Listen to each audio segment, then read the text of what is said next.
Welcome everyone to Crypto Capital, a podcast about Crecimiento and everything we care for, a podcast about startups, helping founders build better products, helping driving regulation that's better for founders that are building cool stuff. We have a lot of things to talk about, and regulation is one of them. Today we have Eric Hill, legal and policy advisor of Lido, and we also have Mili Santamaria, the legal expert from the Crecimiento Foundation. We have a lot of things to talk about, guys. Welcome. It's really a pleasure to have you here for one of the first episodes of Crypto Capital. Thank you for having us, Santi. Yeah, and thank you very much for the opportunity to be here. It's a great opportunity to talk about a lot of things that are quite trendy, a lot of things that are going on in the world with crypto regulation. Before going into the details, I'd like to have you, Eric, give us your perspective of what do you understand by crypto regulation, because it's something that people talk about, and what does it actually mean? Sure. So all over the world, there are existing structures, existing rules, existing boxes, and existing understandings of various things, whether it's building automobiles or banking and so on. And so those are come to be known as like the regulations and the rules. And now we have like a new technology, right? Crypto, tokens, the blockchain. They can have some financial applications, some non-financial applications, and it opens up a whole new sort of opportunity to build new and interesting things, or to build old things in a new way. And it's not always clear if a rule applies or what rule applies, and so on and so forth. And so when we talk about crypto regulations, we're talking about that. And as time goes on now, obviously they're becoming a little clearer as we move forward, and not always. And I would say, and they're improving a little bit from first attempts. Without going too deep on it, the first response was simply to say, you have to fit it all in the old rules, and then it didn't fit very neatly. And so this create even more friction or more uncertainty and more problems. And of course, the outcome of that is people are reluctant necessarily to build what they might otherwise build, because they could be afraid that they could get into some legal trouble. And so we can't measure how many people didn't build something, but we know it's a lot. That's a very interesting concept. It would be very nice to understand, to measure somehow all the things that people would have built if they had more clarity. And I also like that as a framework to what crypto regulation is, like providing the clarity for what you can build when you can, and trying to make that evolve as fast as innovation. Mila, I would like to pick your brain on that as well. Well, I think, or my views are a combination maybe in both, and how crypto regulation is related to how we want to use this kind of technology to do things that are, or that we're already doing in a new way, or things that are actually new or not done before, and a combination of how to actually make policy or regulation adapt to that, or be sufficiently clear for projects to develop without so many obstacles in the middle. But at the same time, I remember when I was in law school, one of the first principles that I learned were facts will always go before the law. So it's a concept that is basically things will happen and then the law will try to catch up. But because of the speed of new technologies in this particular industry, it goes way too fast. I think is way of a bigger challenge for policymakers or countries or jurisdictions that are actually trying to catch up. And when the moment they actually regulate something, maybe it's not even that relevant, or existing changes, there's a new answer in the middle of it. Would you guys say that the gap between facts and law is like expanding with new technologies and like faster world somehow? There's definitely a inability to match the speed, right? So just when it's kind of like you're making a rule for 20 years ago all the time, and that's even true outside of crypto. But crypto is just, as Millie was saying, is actually moving that much faster, and so it's very difficult for them to come up with the first rule in the first place, because every time they come up with a rule, there's often a technology that has just been revealed. And their paradigm was so limited, they were like, okay, there's this they're doing this, I'm going to make a rule, and then there's a new technology that comes out that simply makes that rule not effective. And we've seen that happen already a few times. What I also find a little bit funny is that we have this idea that facts or technology or crypto goes faster than the law, and then when it gets regulated, it's a little bit too pace. in combination with the idea that those that create the regulations are usually the generations that are older than us and therefore not so familiar to what it is and what it means. And therefore this learning curve, I think that makes it even slower. And also this idea that if you look at how the history of crypto has, maybe let's say it started with Bitcoin in 2009 and then with Ethereum in 2014. And then we see how in 2017 there was the crypto winter with the ICOs. And we can see a little bit of this year by year, every 2 years, this fashions that come first with ICOs and everyone was crazy about ICOs and then they crashed. And then everyone was crazy about NFTs and then they crashed. And then they're crazy with DAOs and they crash. And now people are going bananas with network things maybe or a pop-up solutions things that even though, or this is a personal take, not every country or every jurisdiction gets to get up to speed with regulation. There is this feeling that the market self-regulates and all the fit or Darwinism ideas makes the good ones survive. And then those filter projects that did good in the before at this times and survive this or were a little bit or become those templates of execution for the industry itself beyond whether there's regulation or not. But that's more of a personal take or view. Yeah, I wouldn't disagree with that. I think that we have to be cautious about, like, there's a lot of activities going on, and some of them are very legitimate, and they're actually less concerned with that. And some of it is like any industry where there's money to be made. There's some less legitimate things going on, and they're very concerned with that part. And unfortunately, a lot of the whole thing gets lumped in on bias towards that side, if you will. And of course, and there's an urgency to stem anything that's harmful, right? And so those knee-jerk reactions or instant responses to, I know I have a solution, I'm going to KYC 3 million people, like, it's impossible. They're not able. I was on the Law Reform Commission to the UK for DAOs 2 years ago, and one of the things we pointed out to them, which they accepted because they were listening, we said, so even if we wanted to make this a registered legal entity as a company limited by guarantee or a partnership of some type in the UK, your company's house intake cannot accept 95,000 registrations. Right? The limiting factor is you. So even if we want to adopt this structure, we can't because you can't do it. And instead you're going to delay us to hand do it for 2 years, 95,000, one by one, right? And sometimes they're not thinking about that until you mention it. And recently in a different conversation, I mentioned exactly that about the KYC of millions of people. I said, sure, no problem. I said, we'll do it. How are you going to receive it? Yeah, how are you going to do your part? Where are you going to get the funding to create a system that receives that makes it useful? Right? And the answer is no. And then the suggestion, of course, is, so let's talk about a different way. Like, how do you achieve the same objectives? And my own message is always parallel objectives, not parallel methods, right?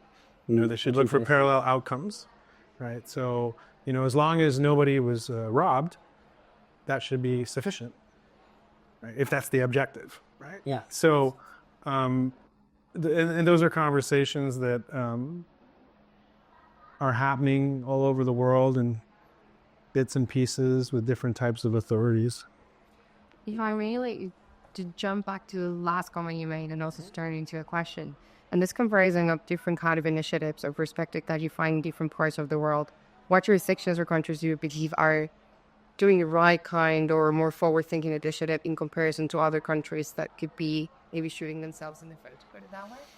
Yeah, so it's industry consultations, really, right? So the countries that do industry consultations, you find are, these are the ones where, as I was saying before, like they're hostile, then they're skeptical. Now they're at the cusp of saying, you're going to see that under MiCA, for example, in Europe, they're going to say that there's no definition of decentralization required, right? That is not their starting point, right? So, instead it'll be a case-by-case basis. That is a direct result of inviting and engaging with industry participants and like listening and then going away, having their own conversation, coming back, calling industry back, asking more questions, asking industry for solutions. So what would you do? You tell me how I should do this. So when you have those type of dialogues, you find, and your question is which jurisdictions?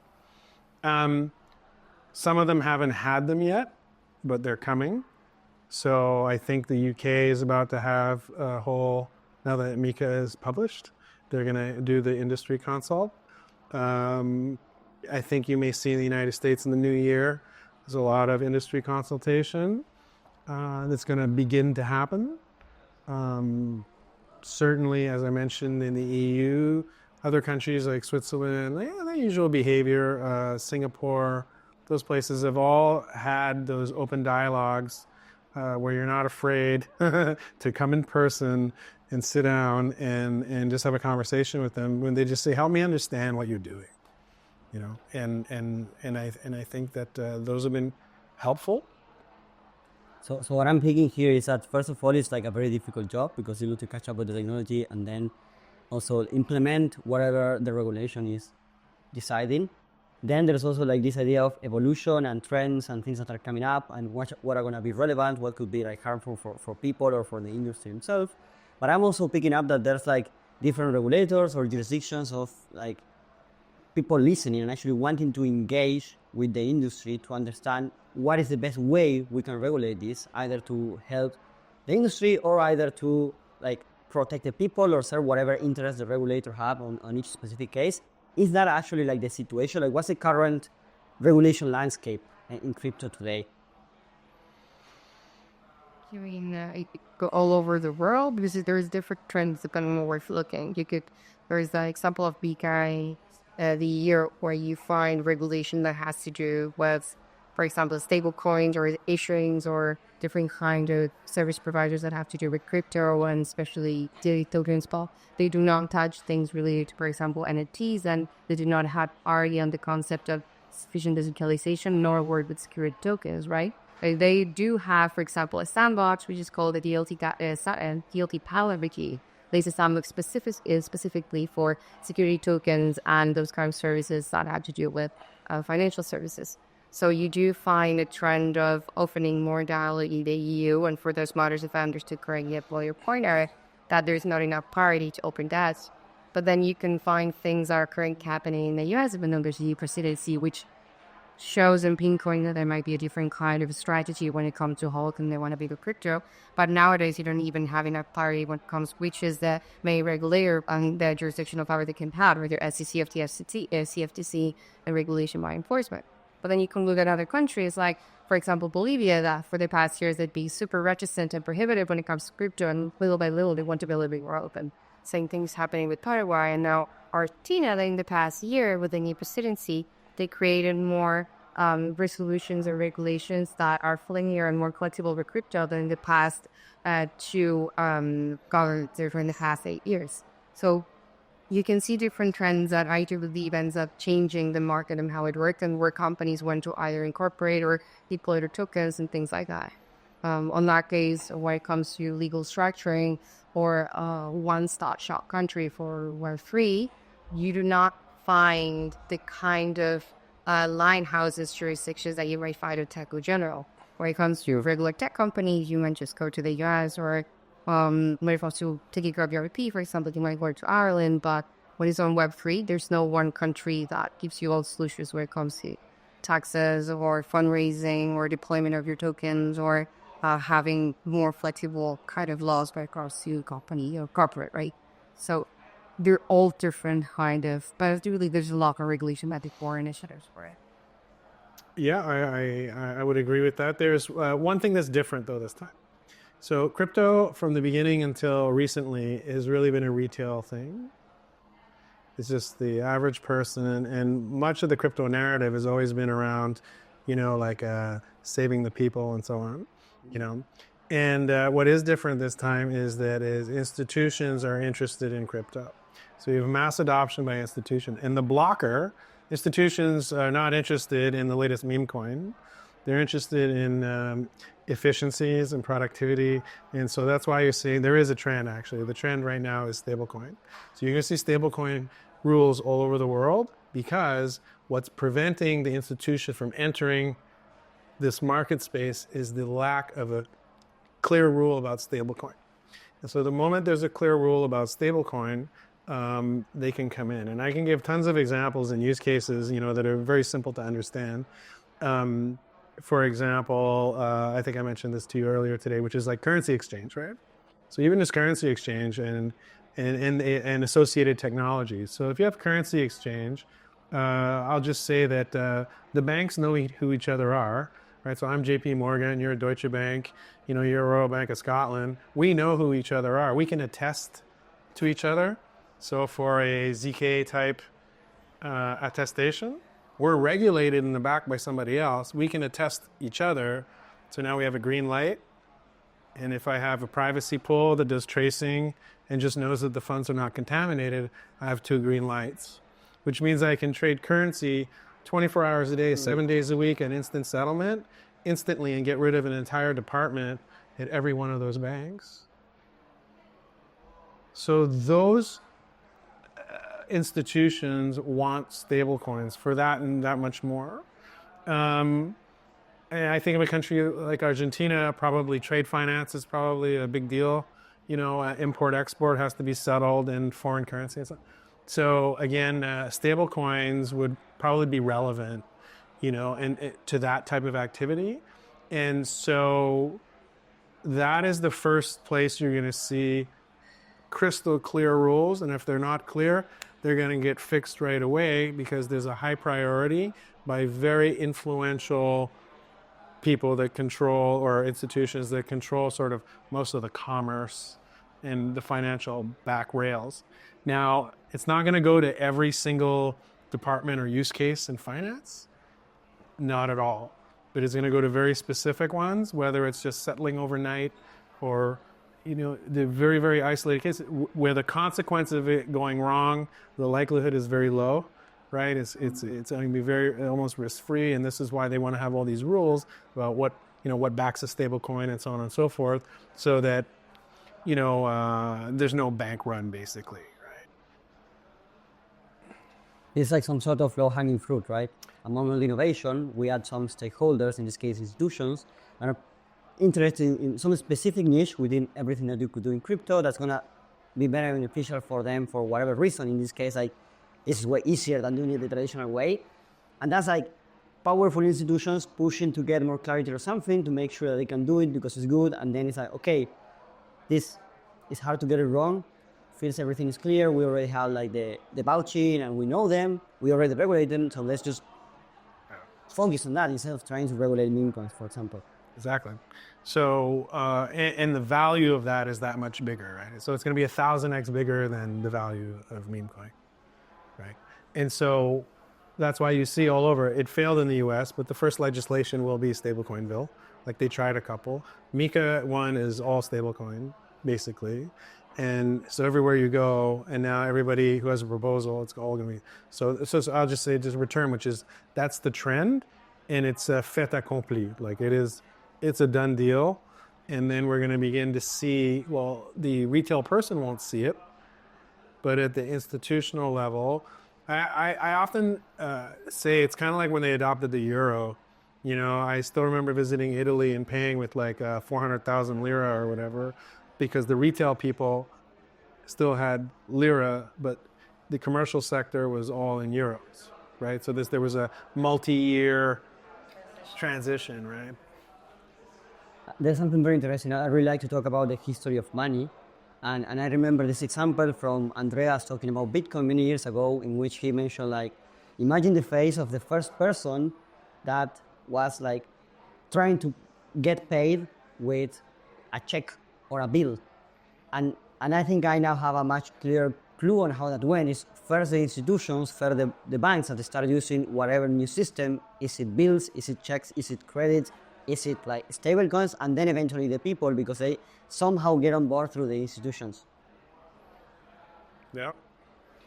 And what drives this specific niche? Which stakeholders are the ones that have the vision to say, okay, let's focus on this and later on that? That process, is it the regulators that are being pushed by specific institutions, or is it someone that has to kind of help make the rules? How is that process going on?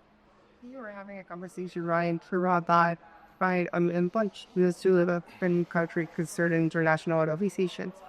Yeah. So I would just say that adoption is pushed by private enterprise, like big private enterprise. So that's where you see the leading edge, and then the regulations themselves are pushed by, these conglomerates of representative from the nations, right? So you have all sorts of what I call global association. World Economic Forum is just an association, right? FATF is like an association. OECD is an association. So these type of organizations have members from many countries, and they come and, basically the countries are like, I have this pressure from these people to make these rules. Here's what I think the rules should be. What do you think? And so on and so forth. And they come up with these recommendations at a very high level. Recommendations trickle down, and then you're expected to adopt them, or you may or may not adopt them completely or partially in your, home jurisdiction. That's kind of, I think those two tensions, they work there and they're related. It's funny because if we're in Aleph right now. We're at the pop-up city with Crecimiento, and we had a regulation day with a workshop edition. And one of the panels that we had about an hour ago had within them one of the members of the Argentine version of the SEC, the CNB. And this person is the one that's basically in charge of crypto regulations from this institution, right?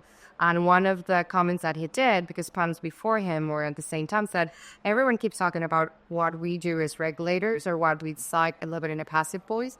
But truth is that beyond of what we are told from government, there is this global institution called, we call it GAFI in Spanish, or FAFT, that actually has a set of guidelines, that are bullet points that we have to follow through. So it's not so much that we are the bad guy, but they're kind of things that we are forced to later find a way to implement in our country with our own agenda and a government base. So I believe that that's a little bit of speaking about it in a, not on an abstract level, but bottoms up of how the later countries do adopt to them in a more pragmatic. And it's applicable to crypto because it's such a trans-border nature activity, right? So, gold mining takes a long time. Uranium mining takes 20 years. It takes forever. It's heavy. It goes by ship. So the rules don't have to be so comprehensive because there's plenty of time. This is the speed thing. There's plenty of time to recognize, to hear about something wasn't quite correct, and so on and so forth. But the very nature of crypto, that it moves at the speed of light, inside wires. It can go around the world or go to outer space and back very quickly, and therefore you end up with these. So it's transborder and transnational. And of course, there is no actual transnational law. There's just agreement, right, on what the procedures, what the collaboration and cooperation is going to be. And so we find crypto in particular, a lot of emphasis coming from these kind of global forums on their position on, how it should be treated. And in my own view, it would be that they're actually much more powerful in some cases than the national authority.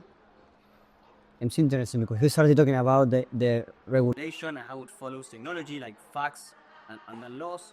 And then we had the idea of institutions, maybe like driving inside a country and how that affects regulations. But now we're adding like this other stakeholder. And that brings me to one of the next questions we had in mind. Like, what is the role the crypto industry should play in all that conversation? And how can we be part of that and make sure we get good rules, right, to support people building cool stuff?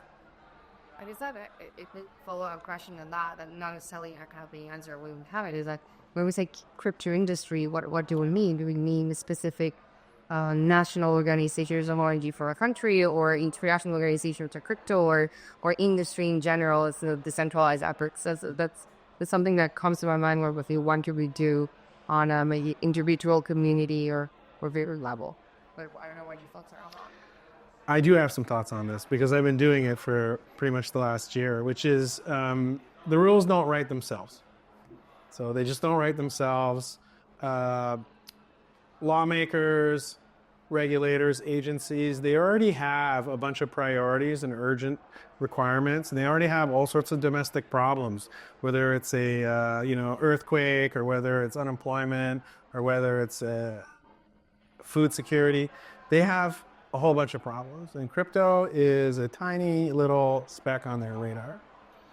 And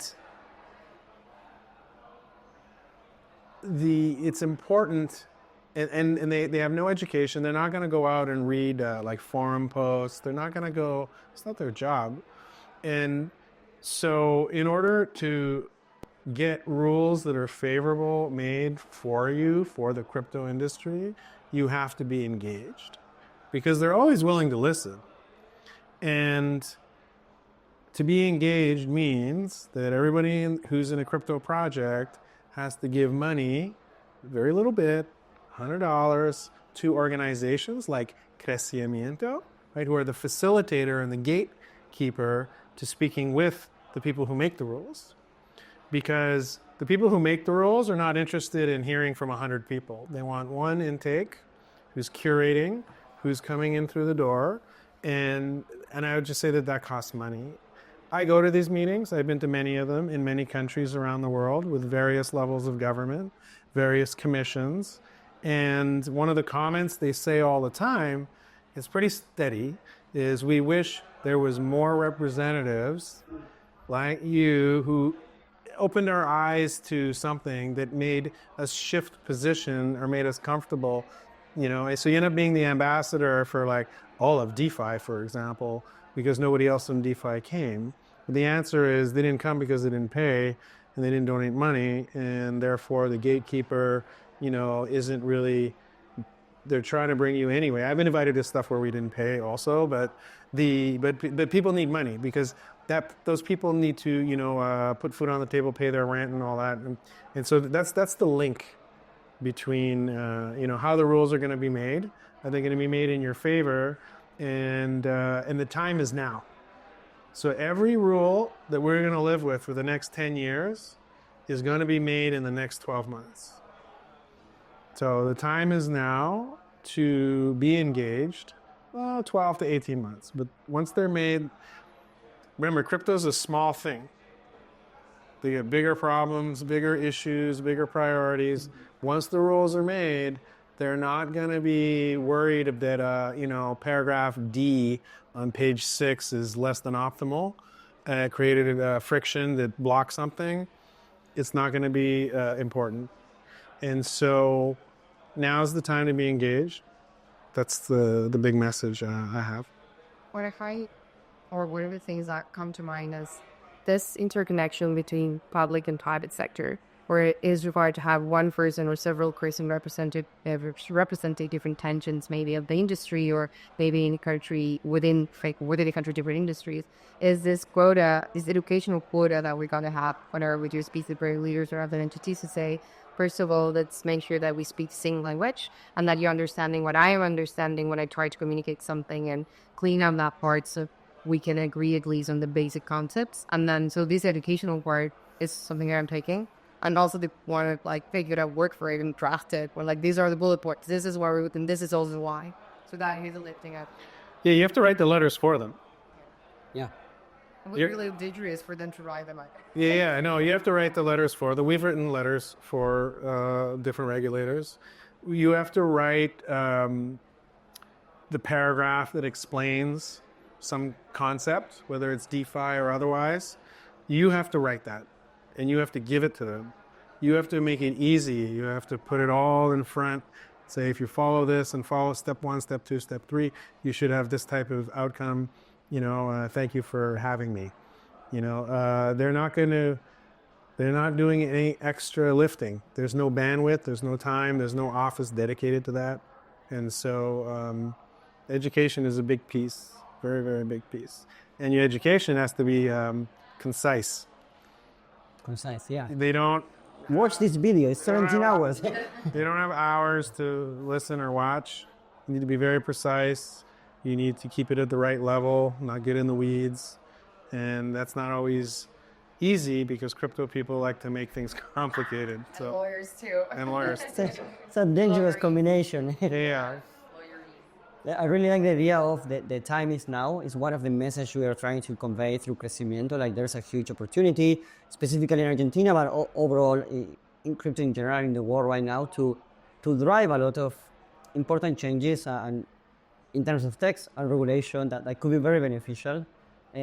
So I really like to focus on that. But what I'm hearing beyond that side note is like, basically we need to do a lot of work to explain them, to make sure like we're concise but also clear on how things work, why they are beneficial, what can be fixed, what they should look at. And that requires a lot of people, maybe institutions like Crecimiento or some others that are going to do that work, go talk to them, because they are willing to listen. When you go to Twitter, it's like, oh, the regulators are like the bad people, and they're actually like willing to listen, trying to solve problems. They have other problems as well, so we kind of need to help them do it right. Is that like the... That is exactly correct. You need to have your bullet points, like you need to have practiced.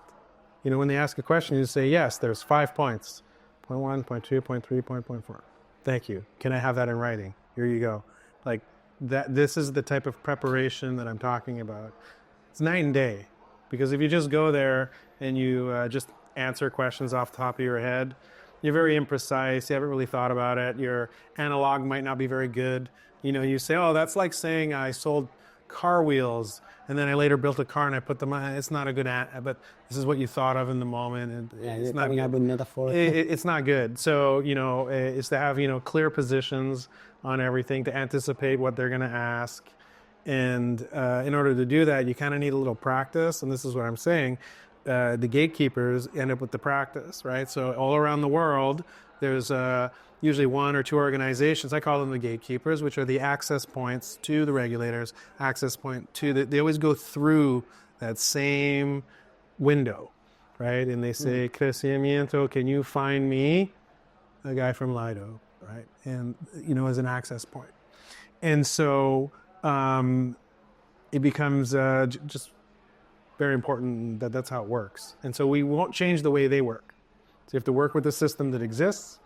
You have to leverage it to your advantage, and you know, you have to come with solutions. If you can fix a problem for a regulator, they are all ears. Yeah, that's exactly what they want, right? Yeah. If you could give a complete solution, they're all ears. They don't want to hear about problems that have no fix, you know, which is human nature. Nobody wants to hear about problems and there is no fix, actually. Yeah. That sounds like everyday Argentina so far. And that's like everyday life. I think it would be very interesting, Millie, if you told us about like some of the things that Crecimiento is planning to do in that regard. Like, Okay. I believe that whenever we speak just about the regulatory side of Crecimiento, we forget about the other 2 tangents that we work on that relate to the biggest objective that we have. So on this premise, one of the biggest drivers for economic growth of countries has to do with technology and liberty. And then we understand technology can be developed in everywhere in the world. We also see that companies not develop technologies, distribution networks like that cannot really develop in the same way in every place in the world. And then we go back to what was said before, and that when it comes to tech, there are already some hubs or lighthouses where companies already go because either they're seed or pre-seed, or they already became giants and they already have pretty much everything that they need, or it's already optimized in comparison to other countries. You have this little diagram that shows our still this kind of like blue belly of how if you're over here, there's a red dot when it comes in comparison. Companies tend to go down and just go wherever they're going to find better conditions, right? But then when it comes to crypto Web3, there's no number one jurisdiction with the best kind of have it all or most of the conditions to go to. And then you compare that with Argentina's current moment in time when it comes to politics and economy, and you get to see that there is a happy sandwich in the sense that from a community perspective, you'll have one of the countries in the world with the most of Web3 adoption. I think it's number 4, number 3, which has a lot of sense when you see, or makes a lot of sense when you see how the amount of inflation we've had in time and the inability to have our savings in different currencies because of prohibitions for banks and the amount of volatility that we've had in our peso for different reasons, and how Argentinians have had to adapt and be very creative in a way that they can take care of their money and create more and store more value. So crypto is one of the gateways that we've had, or the things that we have developed, which also brings that it's from a community perspective of how we have a lot of adoption, but we have a lot of talent. So there are a lot of Argentinians that are part of the biggest protocols in the world, or the creators of those protocols. And from the top of my head, you got MakerDAO, you got Decentraland, Wonderland are Brieful as well, exactly Brieful. And you're going to see us, or you see us in a lot of different conferences in Bangkok, and here a lot of Argentina as well, here around and everything. So from that perspective, from a community or bottoms up, you have adoption, you have talent, you have the necessity of services and the products that have been created of crypto. On the other premise that a lot of our economic problems can be fixed in different ways with crypto. There's a little chart that we could share that's pretty interesting. So that would be the happy sounders, like the bottom part, right? But on the top part, we see a new government that, as I mentioned before, has had in the past year several resolutions or regulations from some of the biggest entities that relate to crypto that make it friendlier or that show the interest from the state to actually make Argentina a place that is more beneficial to Web3 crypto or tech companies. So in this happy sandwich is that we find ourselves in this window of opportunity where we want to push different initiatives at the same time. So Argentina can become this lighthouse on Web3 and the number one jurisdiction in comparison to the other ones, because there's no competition on this idea that economies do not necessarily just improve, I think, to compete. So because into having this specific kind of objective, we have divided our efforts in the growth and adoption from 5 to 10 million. And that's why we're right now at the pop-up city, which has to do with education, with trainings, with the startups that are here, with the hackathons, with the bootcamps, with the meetups, this Kafkas, which is number one. And then second one that has to do with startups. And with startups, we're talking about helping startups grow, stay, so talent doesn't just leave. I left a couple of years ago from Argentina, and I'm first time I say like moving back. I think, I mean, it's hard, but it feels like Argentina is a place to be, which is something that a lot of us would have said years ago. But yeah, so the working startups, so they get to stay, but they also get to come, and especially try to target them to fix some of those economic problems that we find in Argentina with crypto, or attain to them as a service, as a product. And in a loop connects to the first objective that has to do with adoption. Adoption is going to grow if you have good products and good services related to them. The same with startups. So that's why we're bringing accelerators into the environment and founder schools, and it's going to create the ecosystem. And then you relate that to the regulatory side, which is a question that you asked, which is like the intro that I just said. I'm sorry about that. So in the regulatory, if we see or we understand that usually startups or products show that they're profitable or actually with the possibility of scalability to become really big, you see that in year 2 or 3. But then you also see that you need between 5 to 15 years to grow, and that means to the point that you want them to, but that means you need predictability and stability. And usually when you're in Argentina, when we have this conversation in Bangkok, when you say the word stability in Argentina in the same tenses, you laugh. Sometimes you just laugh because you don't know if milk's going to have the same price in a week. In the last year, we actually just had some news up to this day that I think Argentina got to have the value of peso stabilized for the rest of the year before. This doesn't happen to a long time. But usually predictability or stability in Argentina are two concepts that wrongly thought were not really working. So when we understood that from the regulatory problem, we were given different options to consider to make the Web3 ecosystem from a regulatory perspective become better for those startups, where the startups grow better and therefore to have the growth in adoption.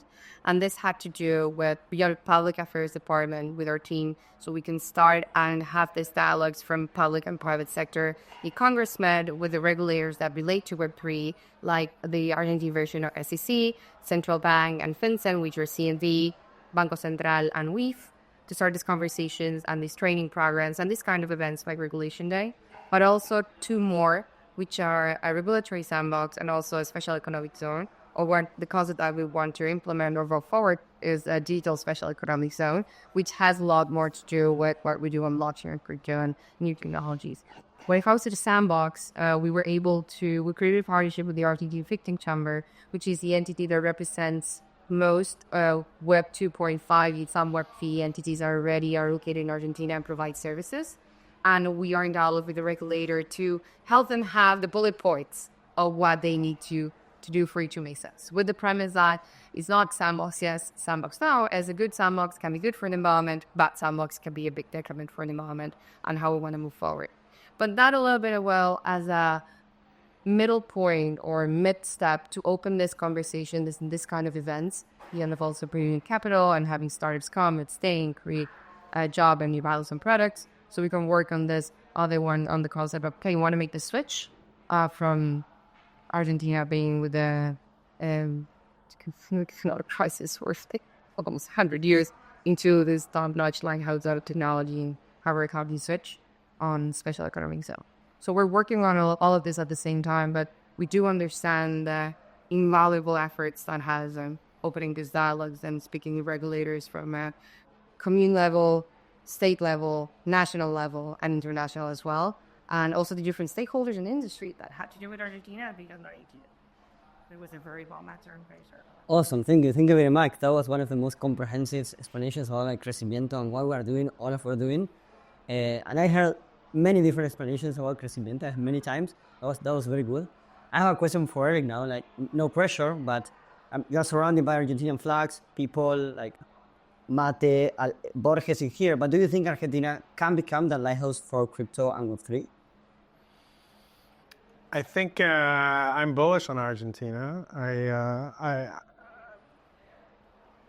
I think it can become a player on equal footing. Depends what you mean by lighthouse. I think that there's a lot of potential here. I think there's a lot of good raw materials, if you will, and if you have the positive environment, that as long as there's opportunity, people will build. And I'm generally bullish on it. I mean, from what I've seen and what I've heard, and yeah, I mean, yes, it's possible. Awesome. That's what we needed.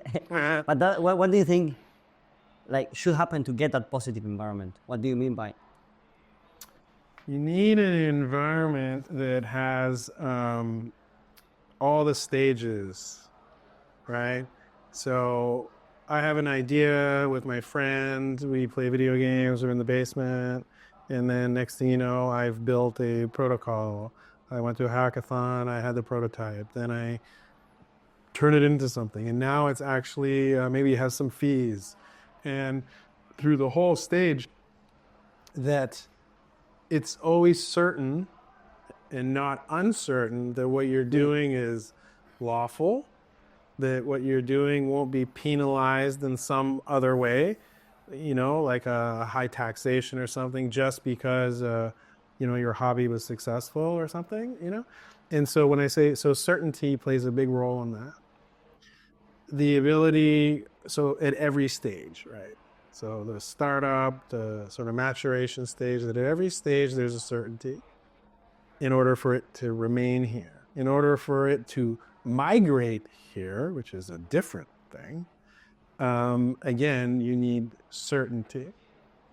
You need certainty, like why do certain industries migrate to certain places, whether it's Switzerland or a Caribbean island, or why do certain industries migrate very specifically? Insurance, certain types of funds.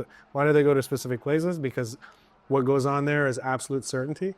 The rule is very clear. The steps are outlined. If there's a problem, everybody knows how it gets fixed.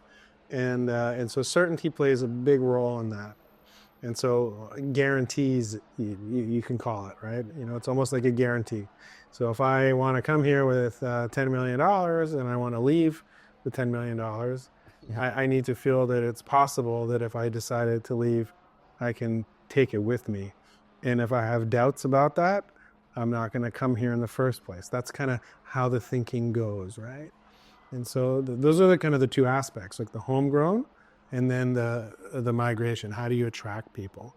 Now, on a smaller scale, on a continental scale, I think that you could attract, people here, But when I talk about migration, you're talking about the whole planet, right? You want people from all over to come with their capital and come here and build. Well, that has to be safe, basically. Stable. You need to make sure you give them stability and they know that what's happening now is what's going to happen in the future, and they can bring in and go back without unpredicted problems. So yeah, I think it's pretty aligned. I'm also very bullish on what you were mentioning. We are towards the end of this interview. Thank you both very much. There's a lot of things going on right now because we're in the middle of Aleph de Verano, so I don't want to take more time from you. It's been fantastic to hear your insights, and I really learned a lot from this. You have a final message? I forgot to say something, which is on the last question, is that you need special rules to create that stability.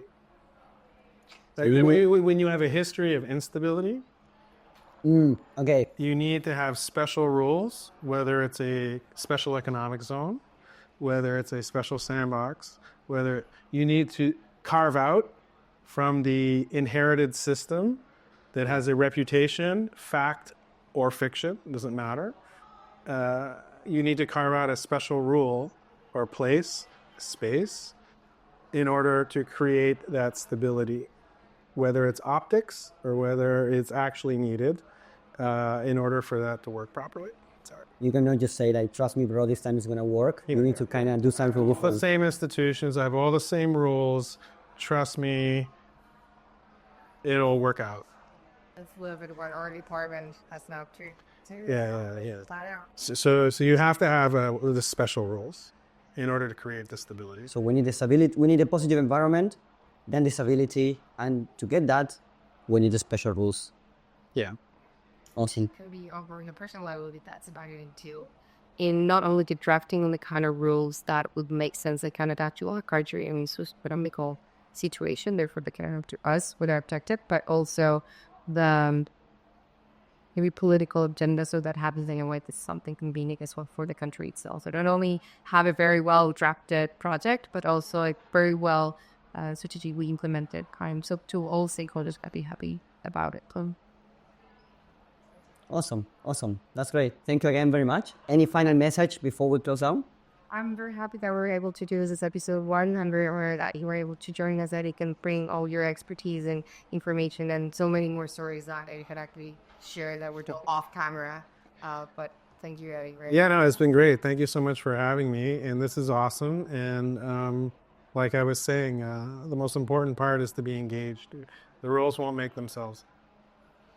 I like that message. And by the way, we should do a second episode later on with some of the stories about these conversations and all the things that you learned that were very interesting to hear from. Sure. Awesome. Thank you, everyone. This has been one of the first episodes of Crypto Capital, where we talked about Crecimiento, startups, regulation, builders, and everything that we need to create these shifts that we're trying to do to transform Argentina, to bring financial prosperity to millions of people, and maybe change the world.